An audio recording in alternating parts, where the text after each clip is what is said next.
Let's dive into the fascinating origin of magnet fishing. It all began with a simple idea, using a strong magnet, a long rope, and some very thick gloves to search the depths of rivers and lakes for hidden treasures. The inventor, whose identity was long a mystery, started with basic tools and a lot of curiosity. The process involved drilling a hole through a bolt, tying a knot, and then tossing the speaker magnet into the water, hoping to pull up something interesting. At first, people thought the idea was a bit odd, but as we'll see, it quickly caught on.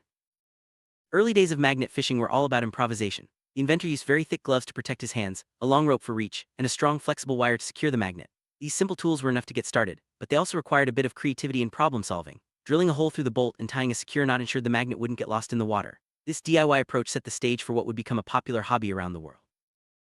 Started as a simple hobby soon led to some shocking discoveries. The inventor managed to recover not just random metal objects, but actual firearms, 3 different variants including a total of 4 Uzis. One of these even had a side plate replaced, which was believed to be from a MAC-10. These finds were far beyond what anyone expected from magnet fishing, and they quickly drew attention from both enthusiasts and law enforcement. With the discovery of firearms, things got complicated. The inventor's father, who worked in law enforcement, checked the serial numbers on the recovered weapons. This led to some legal headaches, especially when one of the guns turned out to be reported stolen. Suddenly, what began as a fun pastime became a legal matter, involving lawyers and questions about ownership and responsibility. One of the most controversial moments came when a stolen firearm was found. The situation became even murkier when someone suggested removing the serial number and selling the gun for 5 times its value. This highlights the ethical and legal gray areas that magnet fishing can sometimes uncover. What do you do when you find something valuable but potentially illegal?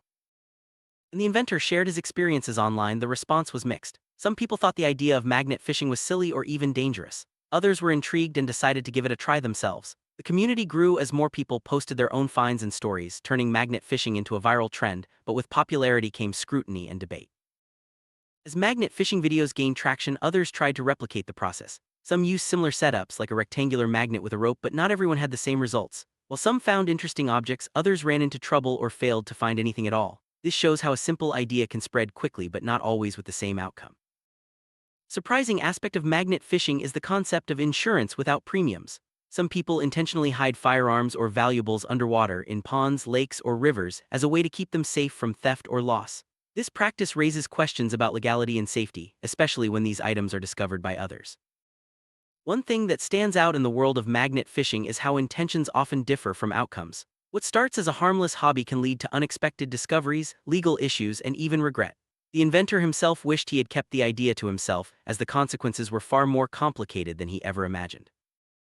It's not just firearms that are hidden underwater. Some people stash ammunition, handguns, and even boxes wrapped in plastic and wax paper. The idea is to keep these items safe and out of sight, but when someone else finds them, it creates a moral and legal dilemma. Should you report it or just leave it alone?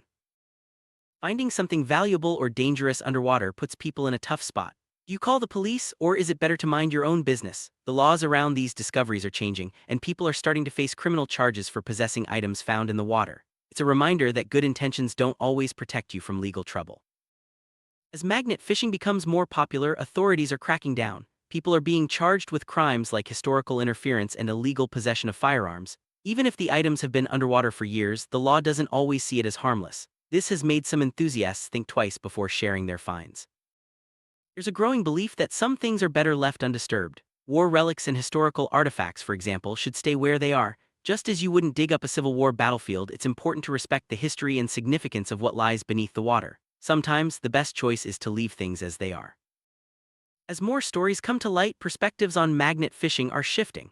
What was once seen as a quirky hobby is now recognized for its legal and ethical challenges. People are becoming more aware of the risks and responsibilities involved, and the community is evolving to reflect these new realities. In the end, the story of magnet fishing is about more than just finding lost objects. It's a lesson in curiosity, responsibility, and the unexpected consequences of our actions. Whether you're a hobbyist or just curious, it's important to think about what you might find and what you'll do if you do. Sometimes the best discoveries are the ones we leave behind.